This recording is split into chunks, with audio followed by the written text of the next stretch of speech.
예전에는 합격하신 이후에 상담을 받고 싶다는 분들이 가끔 찾아오셨어요. 한 10년쯤 그 이전에는. 무슨 상담을 해드릴까요? 이렇게 여쭤보면, 등기법 공부하면서, 합격하신 이후에 등기법 공부하면서 참 법이 재밌다는 생각을 했는데,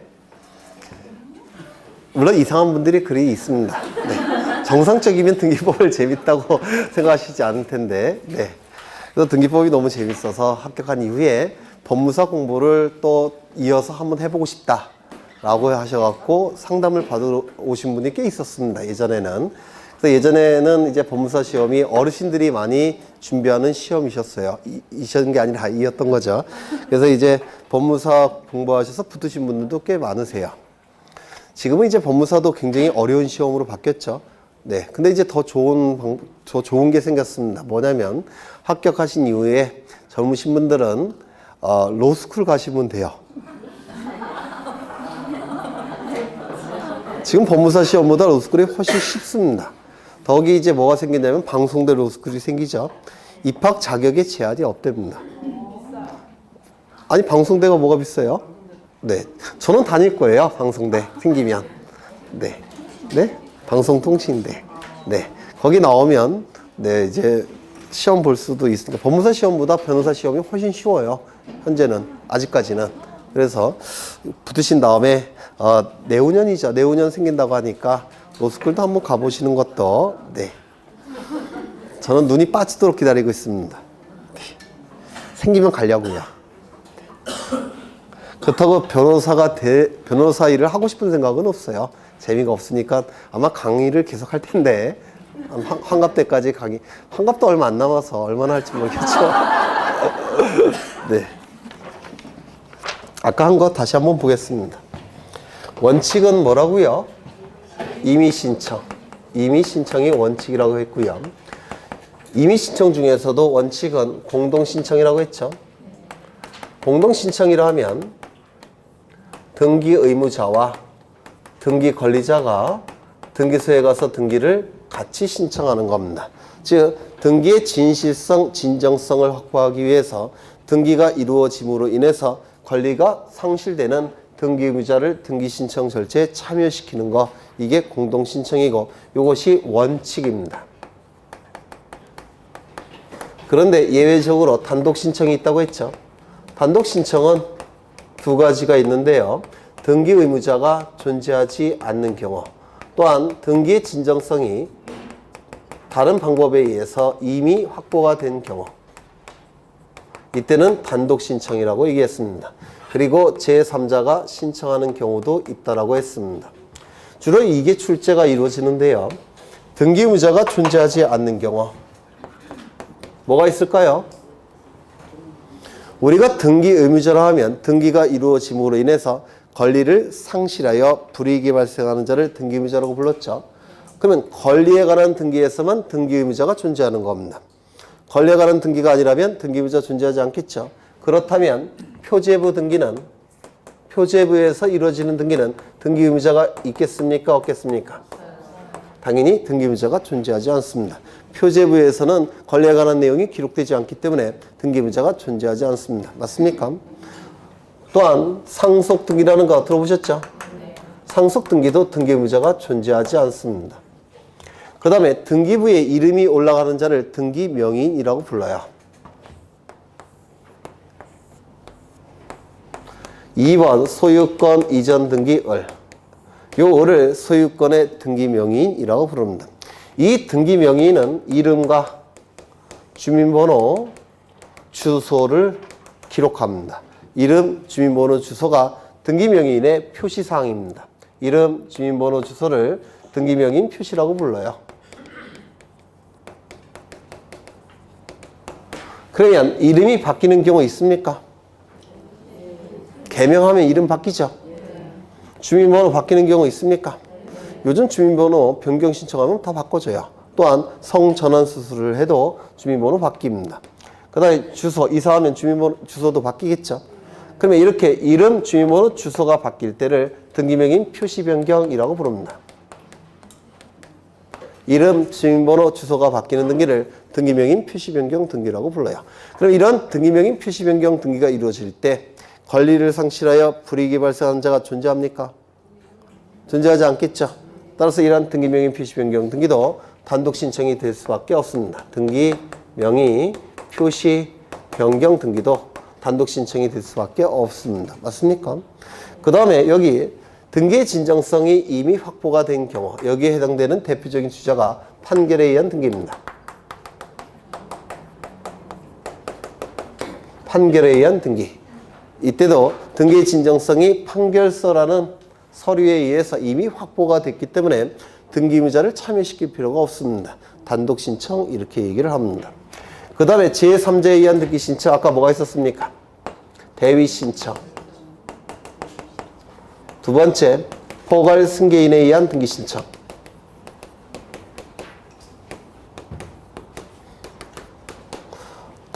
상속인에 의한 등기 신청. 그 다음에 세 번째 뭐가 있었습니까? 네? 대리인에 의한 등기 신청. 포괄 승계인에 의한 등기 신청의 대표 주자가 상속인이에요. 그래서 포괄 승계인의 대표 주자가 상속인이니까 상속인에 의한 등기 신청도 뭐 같은 뜻입니다. 그럼 이제 하나씩 보시게 될 텐데요. 먼저 요거 좀 보겠다는 겁니다. 요거 상속 등기. 여기 이러한 부동산이 있고 소유자가 갑입니다. 그런데 갑이 사망을 하게 되면 이 갑을 피상속인이라고 부릅니다. 상속을 당하는 사람이란 뜻이에요. 그러면 이 갑은 돌아가셨으니까 소유권을 가질 수 있습니까? 없습니까? 없습니다. 따라서 갑이 가지고 있는 모든 재산적 권리와 의무는 포괄해서 승계가 이루어집니다. 이 승자는 이을 승자예요. 계자도 이을 계자입니다. 그래서 포괄해서 이어간다라는 뜻이에요. 누구에게? 상속인에게. 이를 상속이라고 부릅니다. 상속. 피상속인이 사망하면 피상속인이 가지고 있는 모든 재산적 권리와 의무는 포괄해서 상속인에게 승계가 이루어지는데 이를 상속이라고 부릅니다. 그러면 이 상속의 경우에는 몇 조가 적용이 됩니까? 186조입니까? 187조입니까? 187조죠. 따라서 이 을은 소유권을 취득하게 되는데 등기를 갖출 필요가 있습니까? 없습니까? 등기를 갖출 필요가 없습니다. 187조니까. 다만 이 취득한 권리를 다른 자에게 처분하기 위해서는 등기를 갖춘 다음에 처분해야 될 겁니다. 따라서 이 등기는 성립 요건으로서의 등기가 아니라 처분 요건으로서의 등기라고 얘기했죠. 그러면 등기를 갖춘 시점에 소유권을 취득합니까? 아니죠. 어느 시점에 소유권을 취득한다고 했습니까? 상속 개시 시. 상속이 개시되는 시점은 피상속인 사망시입니다. 같은 뜻이에요. 상속이 개시되는 시점은 피상속인 사망시에 상속이 개시가 됩니다. 따라서 피상속인 사망 시점에 을은 소유권을 취득하는 것이고 그 다음에 등기를 갖춘 다음에 병에게 처분하게 될 겁니다. 맞습니까? 그러면 이 등기가 이루어짐으로 인해서 등기부만 놓고 볼 때 이익이 발생한 자는 누굽니까? 처분할 수 있으니까 을이 이익이 발생하겠죠. 등기 권리자.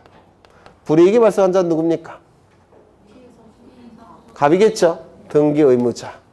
그래서 이렇게 등기소에 가서 등기를 신청해야 되는데 문제는 이분은 지금 하늘나라에 가 계시죠? 그래서 보내주겠습니까? 안 보내주겠습니까? 너 등기하고 와라 이렇게 안 해줍니다. 그때 어떤 분이 손 번쩍 들더니 오해하고 계신 거라고 저보고 땅속에 있을 가능성이 더 높다고 지옥에. 네, 여하간 존재하지 않죠. 따라서 단독 신청입니다. 상속 등기는 등기의무자가 존재하지 않기 때문에 단독 신청에 의한 등기입니다. 그렇겠죠? 단독 신청입니다.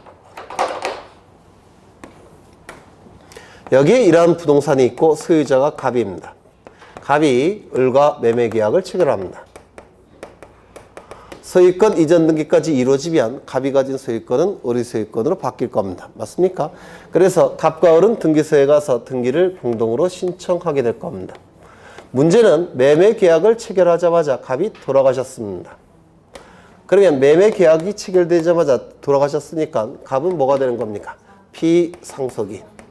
피상속인이 가지고 있는 모든 재산적 권리와 의무는 상속인에게 포괄해서 승계가 이루어질 겁니다. 이를 상속이라고 부를 겁니다. 그러면 소유권은 누구에게 귀속이 됩니까? A에게. 소유권 취득하겠죠.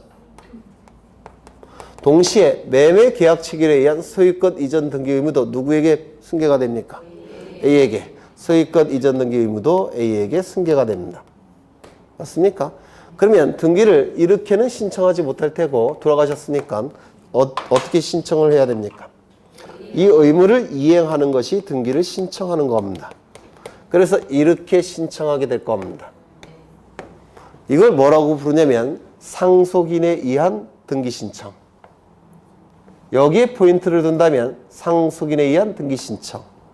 여기에 포인트를 둔다면 포괄승계인에 의한 등기 신청. 이거 구별하실 수 있겠습니까? 그렇죠. 그러면 이쪽은 단독 신청이죠. 이쪽은요. 네, 그 중에서 뭡니까? 포괄승계인에 의한 등기 신청. 이쪽은 을의 이름으로 등기가 이루어진 원인은 뭡니까? 갑사마, 즉 상속. 이게 원인이에요. 맞습니까? 이 원인에 의해서 이 등기가 이루어졌죠. 그러면 이 등기, 을명의의 소유권 이전 등기가 이루어진 원인은 뭡니까? 갑사망입니까? 아니죠. 뭐죠? 매매. 맞습니까? 이 공동신청에 의해서 이 등기가 이루어지는 거죠. 이 등기의 원인은 상속이 아닙니다. 뭡니까? 매매. 그렇죠. 이렇게 달라집니다. 그래서 상속 등기와 상속인에 의한 등기는 개념 자체가 완전히 다릅니다. 상속 등기는 피상속인 소유에서 상속인에게 귀속이 되는 거죠. 상속인에 의한 등기 신청은 피상속인의 소유에서 매수인 명의로 소유권이 귀속이 되는 거죠. 완전히 다릅니다. 그렇죠. 구별하실 수 있으셔야 될 거예요. 그 다음에 대위 신청 중에서 채권자 대위 신청을 하나 보겠습니다. 여기에 이러한 부동산이 있고 소유권자가 갑입니다. 갑이 을과 매매 계약을 체결합니다. 소유권 이전 등기까지 이루어지면 갑이 가진 소유권은 을의 소유권으로 바뀌게 될 겁니다. 이때 갑을 등기 의무자라고 불렀고 을을 등기 권리자라고 불렀습니다. 그래서 등기 의무자와 등기 권리자는 등기를 공동으로 신청하게 될 겁니다. 공동 신청이 원칙이에요. 그런데 이 갑은 등기를 빨리 을의 이름으로 넘겨주고 싶습니다. 이유는요. 대금을 받은 상태에서 세금은 자꾸 갑의 이름으로 등기가 되어 있으니까 세금은 자꾸 갑에게 부과됩니다. 그래서 대금은 받았기 때문에 갑은 을에게 빨리 등기 받아가라고 요구합니다. 그럴 수 있겠죠. 그런데 을은 받아가지 않습니다. 그 이유를 봤더니 요 을에게는 채권자가 존재합니다. 그 말은 을은 채무자라는 뜻이에요. 그래서 을의 이름으로 등기가 실행이 되면 채권자가 강제 집행 들어올 것 같으니까 그게 무서워서 받아가지 않더라는 겁니다. 충분히 이해가 되죠? 뺏기니까 A에게. 그렇죠. 그래서 받아가지 않더라는 겁니다. 세금은 자꾸 갑에게 부과가 될 겁니다. 그렇죠. 그러면 을의 입장은 이해가 되겠지만 요 A의 입장은 어떻게 되겠습니까? A와 을을 비교할 때 누구를 우리 법은 보호해 줘야 되겠습니까? 당연히 A입니다. 왜냐하면 강제 집행한다는 얘기는 채무를 이행하지 않았다는 겁니다. 채무를 이행하지 않은 자는 법이 보호하지 않습니다. 그러면 채권자 입장에서는 을의 이름으로 빨리 등기했으면 좋겠죠. 그런데 안 하면 채권자는 대신 신청할 수가 있습니다. 이를 채권자 대위 신청이라고 불러요. 왜 놀라세요? 채권자는 채무자를 대신하는 지위에서 등기 신청한다라는 뜻입니다.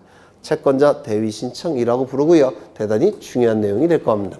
이 대위 신청이 되기 위해서는 일정한 요건을 구비해야 됩니다. 첫 번째, 채권자에게 뭐가 있어야 될까요? 채권. 두 번째, 채무자에게 뭐가 있어야 될까요? 등기 신청권. 등기 신청권 있지 않습니까? 세 번째, 채무자 명의의 등기는 채무자에게 불이익이 돼서는 안 됩니다. 이게 좀 어려워요. 뭐 이런 게 있어야지만 대위 신청이 가능하다라고 부릅니다. 여기서 이걸 지금 외우시는 건 요구하는 건 아니고요. 이런 게 있다는 것만 이해하시면 돼요. 채권자는 채무자를 대신하는 지위에서 등기를 신청할 수 있다는 겁니다. 갑과 을은 당사자죠. 채권자는 당사자입니까? 아닙니까?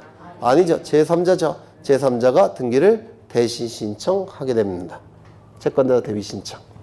그 다음에 이제 뭘 보실 거냐면 판결에 의한 등기 신청을 한번 보겠습니다. 판결에 의한 등기 신청.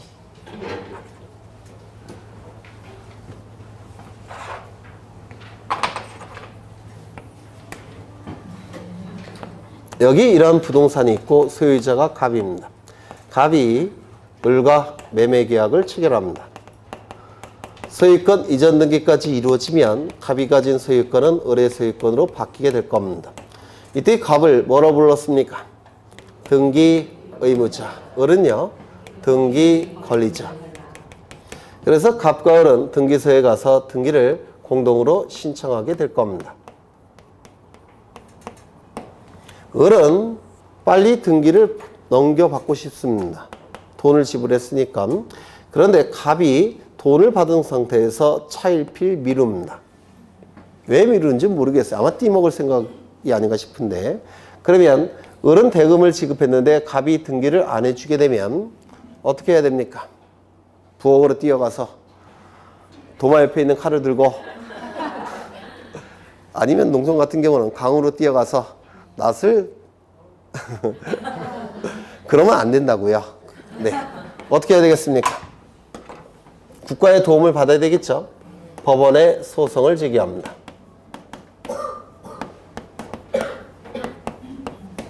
지금 매매 계약이 체결되었기 때문에 갑은 소유권 이전 등기 의무가 발생하죠. 이 의무를 이행하는 것이 등기를 신청하는 겁니다. 그런데 그 의무를 이행하지 않은 것이 등기를 신청해 주지 않는 거예요. 그러면 어떤 소송을 제기할까요? 이 의무를 이행시켜달라는 소송을 제기하겠죠. 그 소송 이름은 뭘까요? 이행해소라고 부릅니다. 이행해소. 이행해소를 제기하면 법원에서는 을 승소 판결을 승소를 시킬 겁니다. 그리고 이 판결이 확정이 되면 요 을을 승소한 등기 권리자라고 부릅니다.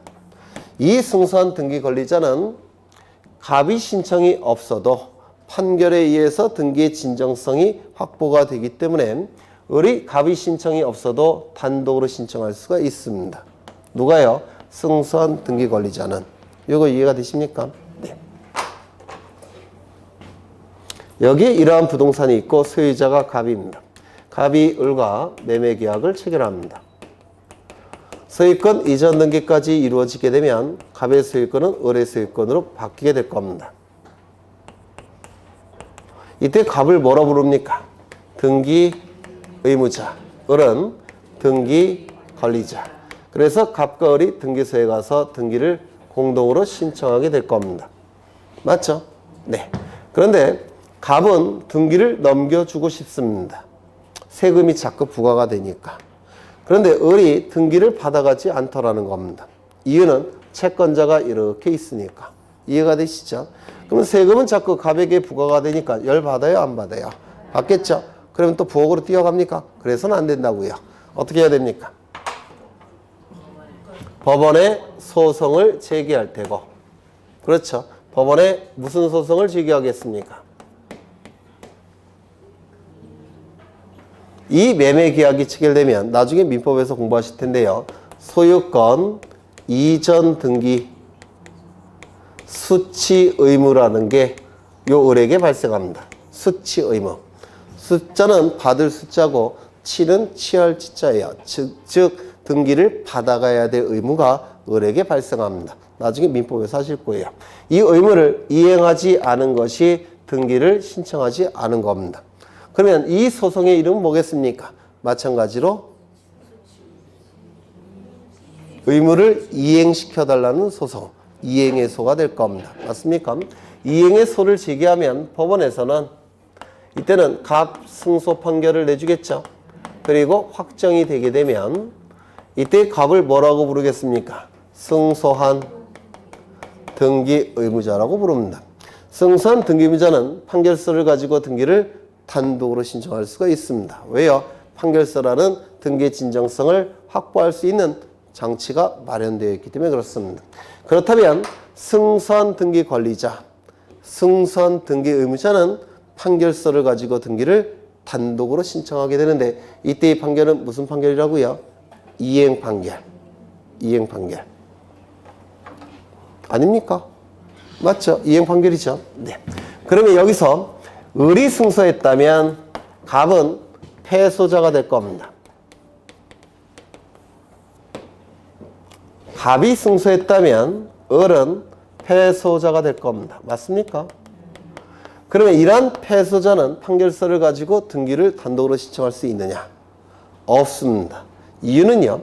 우리 부동산등기법 23조 제4항에서는 명백하게 승소한 등기 권리자, 승소한 등기 의무자만이 판결서를 가지고 등기를 단독으로 신청할 수 있다라고 명확하게 규정되어 있기 때문에 패소자는 등기 신청할 수가 없습니다. 승소자만 가능해요. 이거 좀 기억해 두십니다. 승소한 등기 권리자, 승소한 등기 의무자는 이행 판결서를 가지고 등기를 단독으로 신청할 수 있지 패소자는 신청할 수가 없다는 겁니다. 되셨죠? 네. 그러면 책을 좀 보겠습니다.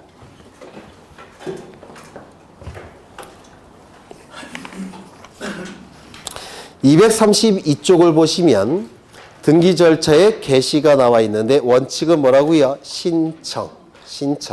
당사자가 신청하는 게 원칙입니다. 그 그림을 보시죠.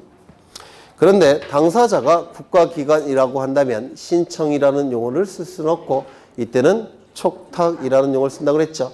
촉탁. 의미는 같습니까? 다릅니까? 같다라고 했습니다. 그렇죠. 그 다음에 원칙은 신청인데요.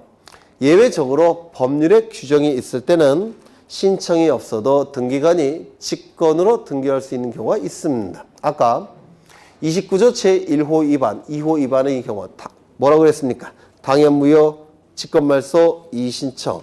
기억나십니까? 안 나셔요? 네. 안 나시면 그냥 넘어가겠습니다. 나중에 할 거예요. 원칙은 당사자 신청이라고 그랬죠? 네, 원칙은 당사자 신청입니다. 오른쪽을 가보시면 등기 신청 방법이 있는데 방문 신청과 전자 신청 두 가지 방법으로 등기를 신청합니다. 이 전자 신청은 뭐냐면 컴퓨터를 이용해서 등기를 신청하는 겁니다. 즉 인터넷을 이용해서 등기를 신청할 때 전자 신청이라고 불러요. 모니터의 신청 정보를 모니터에 띄운 다음에 일정한 사항을 입력해서 엔터키를 턱 칩니다. 그러면 그 정보가 인터넷망을 통해서 전자등기소로 보내집니다. 송신이 돼요. 그러한 방법으로 등기 신청하는 방법이 있고요. 방문 신청은 뭐냐면 모니터에 화면을 띄웁니다. 그리고 일정한 사항을 입력합니다. 그리고 거기서 프린터를 켜요. 프린터를 켜서 출력을 시킵니다. 종이로. 그러면 출력된 종이를 가지고 등기소에 방문해서 신청하는 거. 이를 방문 신청이라고 불러요. 그래서 방문 신청, 전자 신청 두 가지 방법이 있습니다. 넘기겠습니다. 쭉 넘어가셔도 돼요. 1월 달부터 다 할 겁니다. 그 다음에 242쪽을 보시면 등기 신청에 당사자가 나오는데요. 이 당사자를 보시기 전에 어디를 보시냐면 245쪽을 보십니다. 245쪽. 245쪽을 보시면 등기 신청의 주체라고 되어 있고요. 등기 권리자, 등기 의무자에 의한 등기 신청 나와 있죠? 나와 있습니까? 공동 신청. 설명을 다 드렸고요. 넘기겠습니다. 줄 치는 건 1월 달부터 줄을 칠 거예요. 그때는 내용을 지우기도 할 겁니다. 시험에 안 나오는 거는. 그 다음에 어디를 보시느냐면 246쪽에 실제법상의 등기 권리자, 등기 의무자 나와 있죠. 그리고 2번을 보시면 등기 절차상 실제법상의 등기 권리자, 등기 의무자의 관계, 이거는 설명을 아직 안 드렸어요.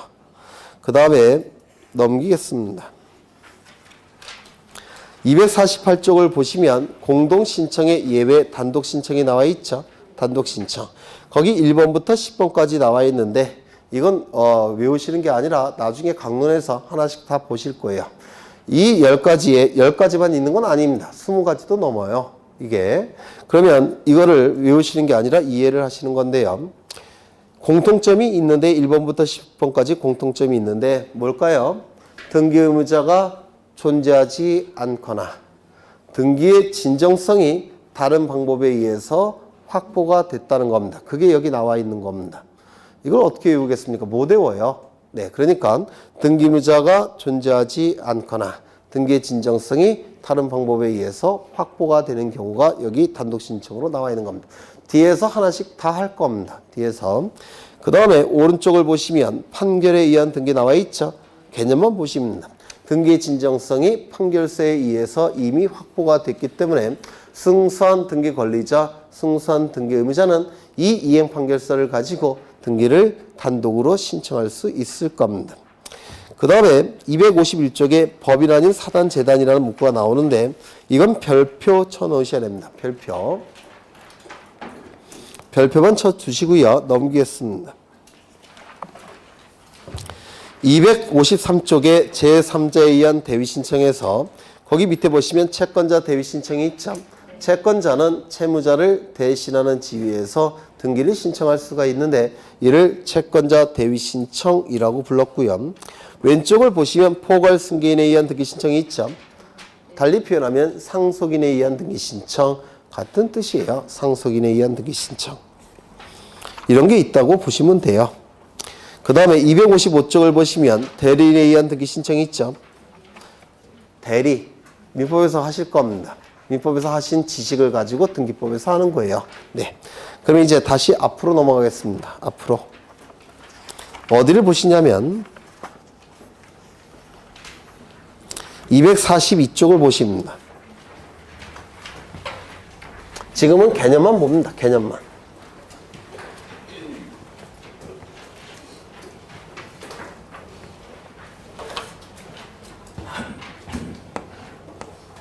여기 부동산이 있고요. 소유자는 갑입니다.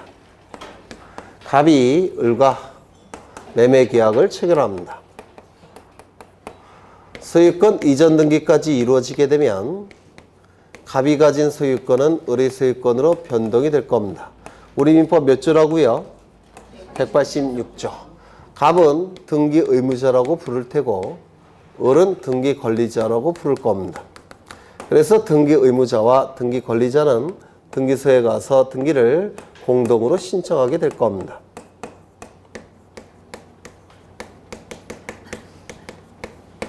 그러면 등기관은 등기를 실행해 줄 거예요. 맞습니까? 이때 이 공동으로 등기를 신청하는 행위가 있을 텐데요. 이 공동으로 신청하는 행위가 유효해야지만 등기관은 등기를 해줄 겁니다. 등기 신청 행위가 유효해야지만 등기관은 등기를 해줄 겁니다. 맞습니까? 그러면 유효하기 위한 요건이 있을 텐데 그 요건을 좀 보겠다는 겁니다. 등기 신청 행위가 유효하기 위한 요건. 첫 번째, 이 갑과 을을 뭐라고 불렀습니까? 아까 당사자라고 불렀죠. 맞습니까? 이 당사자는 일정한 능력을 갖춰야 됩니다. 일정한 능력을 갖춰야 돼요. 두 번째, 이 갑과 을이 등기를 신청할 때는 진짜 의사를 가지고 등기를 신청해야 됩니다. 진의. 혹시 민법에서 하셨습니까? 네. 107조, 108조, 109조, 110조에 진이 아닌 의사표시 뭐 이런 거 나오죠? 네, 진짜 의사란 뜻이에요. 진의. 세 번째, 국가기관에게 뭔가를 요구할 때는 일정한 방식을 갖춰서 요구를 해야 됩니다. 일정한 방식을 갖춰야 돼요. 즉 신청 정보를 등기소에 제공해야 됩니다. 일정한 방식을 갖출 것. 세 가지 요건이 충족이 돼야지만 등기 신청 행위는 유효한 것이고 의뢰 이름으로 등기가 실행이 될 겁니다. 여기까지 이해가 되십니까? 그렇죠. 그러면 여러분이 알고 계시는 이 능력은 뭐가 있을까요? 네? 맞습니다. 권리 능력. 부러우시죠? 다른 분들은? 두 번째, 의사 능력. 세 번째, 행위 능력. 민법에서 하셨습니까? 네. 그러면 권리 능력의 뜻이 뭔가요? 권리 능력의 의미.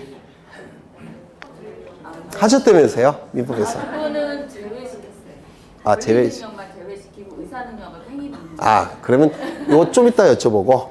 권리 능력은 권리와 의무는 세트예요. 같이 움직이는 겁니다. 권리와 의무는. 아까 말씀드린 바대로 자본주의 사회에서는 권리 위주로 얘기하기 때문에 이걸 생략한 겁니다. 자본주의 사회는 그렇고요. 사회주의 국가는 이걸 생략해요. 의무 능력 이렇게 얘기합니다. 우리나라는 자본주의 국가니까 권리 능력 이렇게 부를 뿐이에요. 의미는 뭐냐면 권리 의무 능력이 정확한 표현입니다. 단지 의무가 생략이 된 거예요. 그럼 권리 의무 능력은 뭘까요? 권리 의무를 가질 수 있는 능력. 권리 의무를 가질 수 있는 능력을 권리 능력이라고 부릅니다. 그러면 이 권리 능력, 권리 의무를 가질 수 있는 능력을 권리 능력이라고 얘기하는데요. 우리 민법에 의하면 누가 권리 능력을 가지고 있을까요? 권리 의무 능력을 사람이 갖습니다. 사람은 권리 의무 능력이 있는 겁니다. 사람은 이 권리 능력을 뭐라고도 부르냐면요. 등기를 신청할 수 있는 적합한 법 인격이 있다 이렇게 부릅니다. 등기 신청 적격이라고도 부릅니다. 등기 신청 적격. 등기를 신청할 수 있는 적합한 인격이 있는 자. 그 자를 등기 신청 적격자라고 불러요. 요거는 인격이란 뜻이에요. 인격. 등기를 신청할 수 있는 적합한 법인격. 또는 뭐라고도 부르냐면요. 등기 명의인이 될 수 있는 자격. 또는 등기 신청의 당사자 능력 이렇게도 부릅니다. 이건 조금 이따가 보실 거고요. 그 다음에 의사 능력은 뭡니까? 지난 시간에 했던 것 같은데 했죠? 네?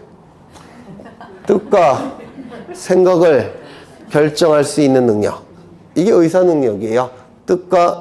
뜻의자와 생각사자입니다. 이 앞에 뭐가 생략됐다고 했습니까? 물론 기억 안 나시죠? 권리 변동과 관련된 뜻과 생각을 결정할 수 있는 능력. 이게 의사 능력입니다. 즉 권리가 뭔지 의무가 뭔지 판단할 수 있는 능력, 의사 능력이라고 합니다. 그럼 우리 민법에서는 의사 능력은 누가 갖고 있다라고 규정되어 있냐? 없습니다. 그런 규정이. 이거는 있는데요. 이것과 두 개는 민법에 규정이 되어 있는데 의사 능력에 관한 규정은 없어요. 그래서 해석상 소극적으로 정의를 내립니다. 소극적으로 정의를 내린다는 건 뭐냐면 의사 능력은 누구에게 있다 이렇게 얘기하지 않고 의사 능력은 누가 없다 이렇게 이제 해석을 한다는 겁니다. 그러면 의사 능력이 권리 능력이 있는 자는 대부분 의사 능력이 있는 건데 의사 능력이 없는 자 대표주자 셋이 있어요. 셋. 누가 있습니까? 네? 미성년자는 의사 능력이 있어요. 그건 행위 능력이죠. 세 가지.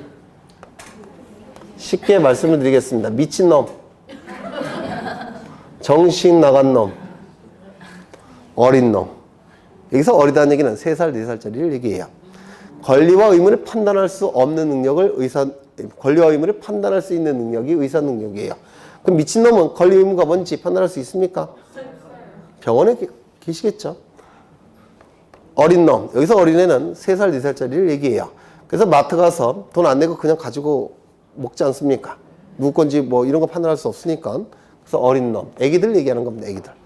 그 다음에 이거 뭐라 그랬지 아까? 네? 미친놈, 어린 놈, 정신 나간 놈이 미친놈이에요. 네. 같은 뜻인데. 술 취한 놈, 필름 끊긴 놈. 이것도 법률 용어로는 명정자라고 부릅니다. 명정자. 필름 끊긴 사람. 이런 사람도 의사무능력자라고 불러요. 그래서 의사무능력자의 대표 주자는 미친놈, 정신병자, 어린 놈, 애기들, 그 다음에 필름 끊긴 명정자. 얘네들을 의사무능력자. 그러니까 의사능력자에 대한 규정은 없고요. 의사무능력자를 해석에 의해서 인정을 하고 있습니다. 그 다음에 이건 뭡니까? 행위능력. 성년, 후견이 아니, 의미가 뭐냐고요? 의미가. 네, 법률 행위를 할 수 있는 능력. 법률 행위를 할 수 있는 능력을 행위 능력이라고 부릅니다. 그래서 앞에 법률자가 생략이 된 거예요. 그렇죠? 그런데 이런 것들은 전부 다 민법에서 출제가 되고요. 우리 등기법에서는 이거 하나 필요합니다. 권리 능력. 이거 하나 필요해요. 그러면 권리 능력을 우리 등기법에서는 등기신청 적격, 등기명의 될 수 있는 자격이라고 부르는데요. 이 등기신청 적격, 등기명의 될 수 있는 자격은 사람은 다 갖고 있는 겁니다. 맞습니까? 사람은 다 등기신청 적격, 등기명의 될 수 있는 자격이 있어요. 따라서 미친놈, 어린놈 또는 술 취한 놈 다 등기부에 이름이 올라갈 수가 있습니다. 1살짜리도 등기부에 이름이 올라갈 수가 있고요. 병원에 계신 약간 이렇게 된 분들도 등기부에 이름이 올라갈 수가 있습니다. 왜요? 사람이니까. 이거 다 기출 지문이 있습니다. 그런데 이 사람은 두 가지 종류가 있는데요. 두 가지 종류 뭡니까? 네, 자연인 그리고 법인. 자연인의 의미는 뭡니까?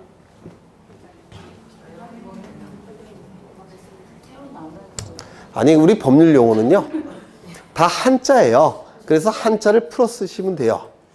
자연적으로 사람이 된 자, 얘가 자연인입니다. 자연적으로 사람이 된 자.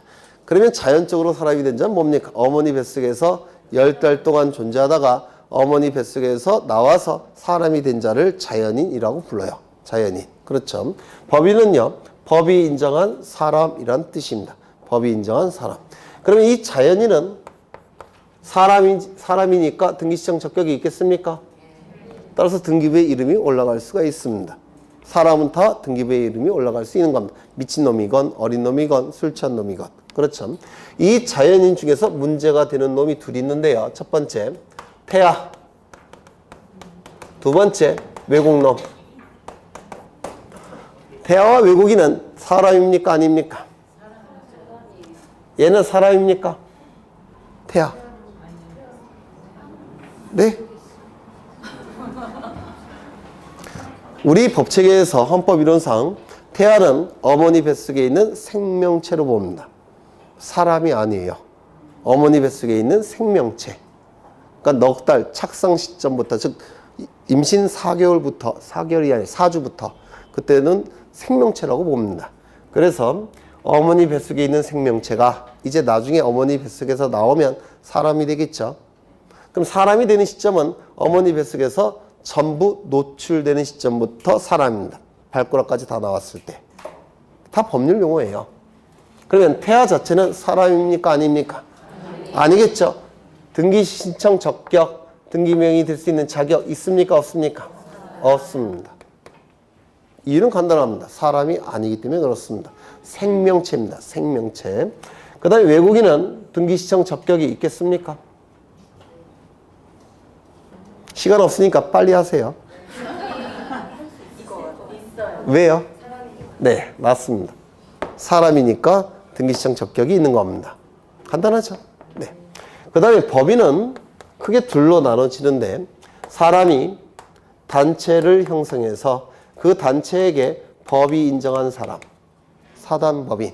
그럼 이 사단법인이라는 단체는 구성원이 누구겠습니까? 사람. 그렇겠죠? 두 번째, 재산이 단체를 형성해서 그 단체에게 법이 인정한 사람, 재단법인. 구성원이 뭐겠습니까? 사람이겠습니까? 재산이에요. 돈. 이렇게 달라집니다. 사단법인, 재단법인. 그렇죠. 그러면 이 사단법인과 재단법인은 권리 능력이 있습니까? 없습니까? 있죠. 사람이니까. 그래서 이 사단법인, 재단법인을 뭐라고도 부르냐면 권리 능력이 있는 사단, 재단이라고 부릅니다. 그래서 이 의미는 법인이라는 뜻이에요. 그래서 권리 능력 있는 사단, 재단 또는 사단법인, 재단법인 같은 뜻입니다. 여기까지 되셨습니까? 그렇다면 권리 능력이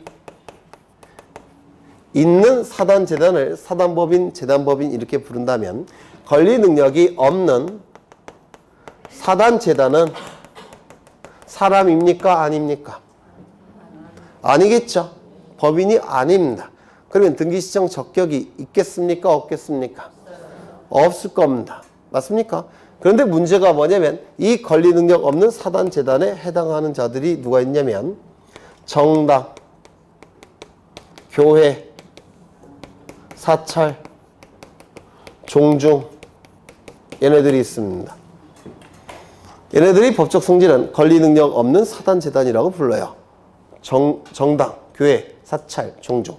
그런데 얘네들의 공통점이 있는데요. 뭘까요? 네. 엄청난 부동산을 가지고 있는 나쁜 놈들이에요. 개인적으로 저는 그렇게 그냥 예로 든 겁니다. 그냥.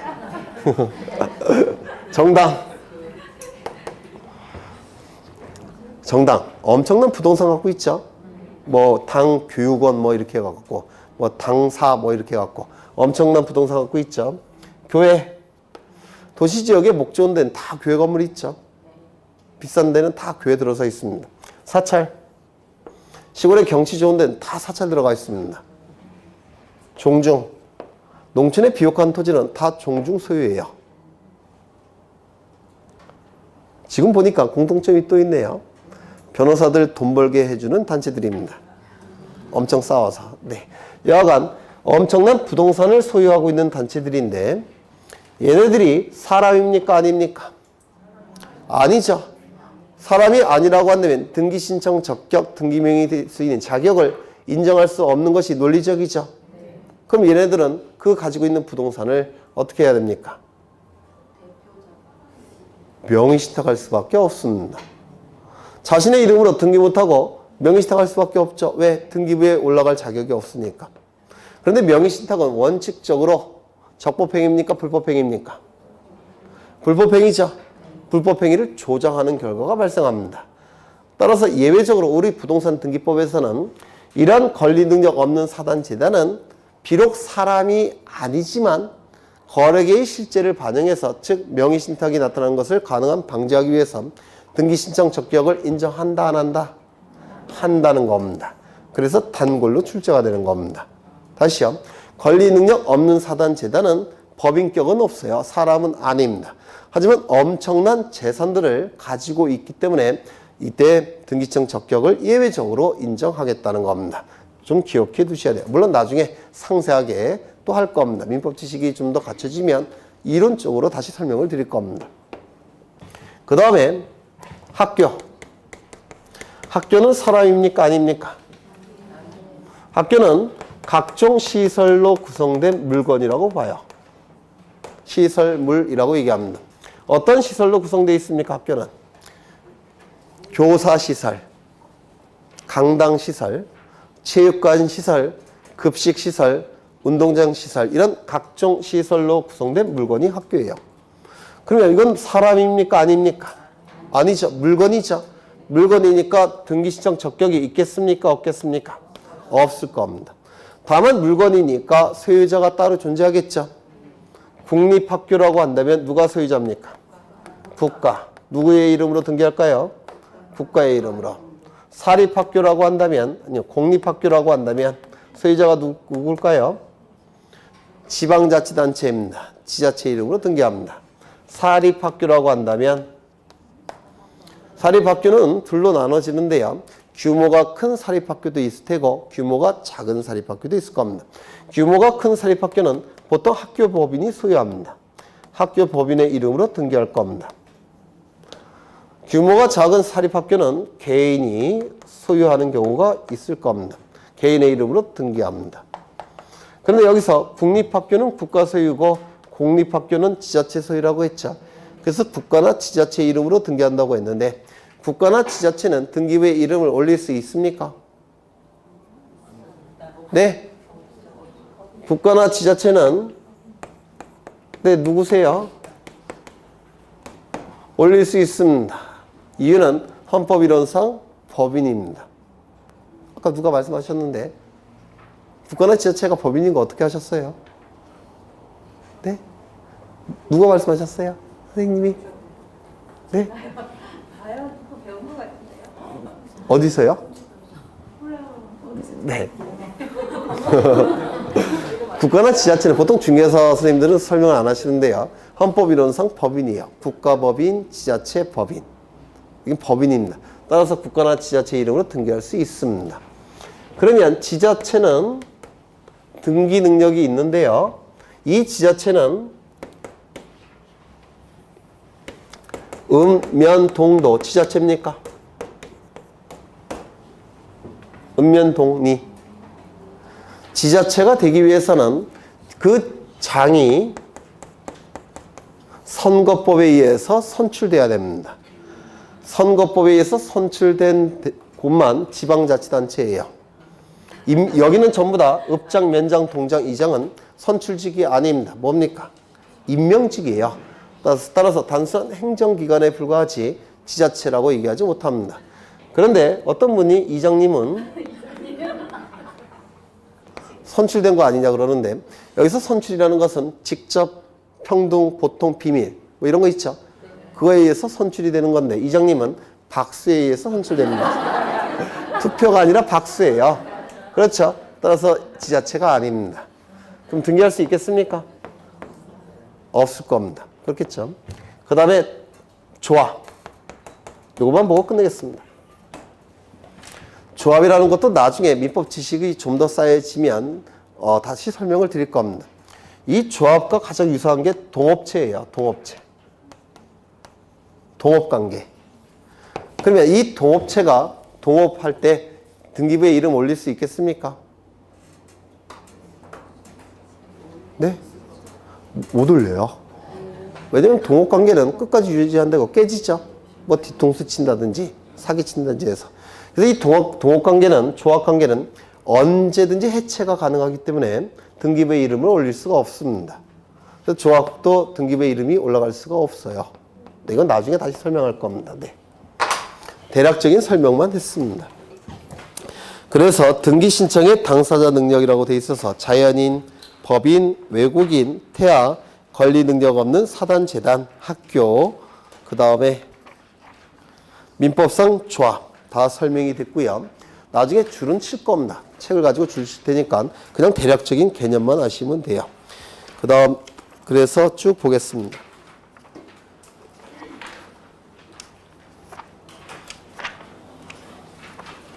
그래서 255쪽까지 개념을 보신 거로 간주하겠습니다. 255쪽. 그래서 다음 시간에는 256쪽부터 진행을 할 겁니다. 지금 단계는 개념만 보시는 거예요. 개념만. 네, 아직 어려우니까. 이게 민법 지식이 있는 상태에서 보셔야 되는데 거의 민법이 백지시죠. 그래서 이게 정확하게 설명이 이루어지기가 쉽지 않아요. 그래서 민법 11월, 12월 민법 하신 다음에 그 다음에 1월 달에 민법이 어느 정도 이렇게 흔적이 있으면 그 민법 지식을 가지고 다시 설명을 드릴 겁니다. 그렇게 생각하시면 돼요. 왜 한숨을 쉬세요? 이제 시작도 안 했는데. 그래서 오늘은 여기까지만 볼 겁니다. 여기까지 고생하셨고 또 다음 주에 뵙겠습니다. 수고하셨습니다.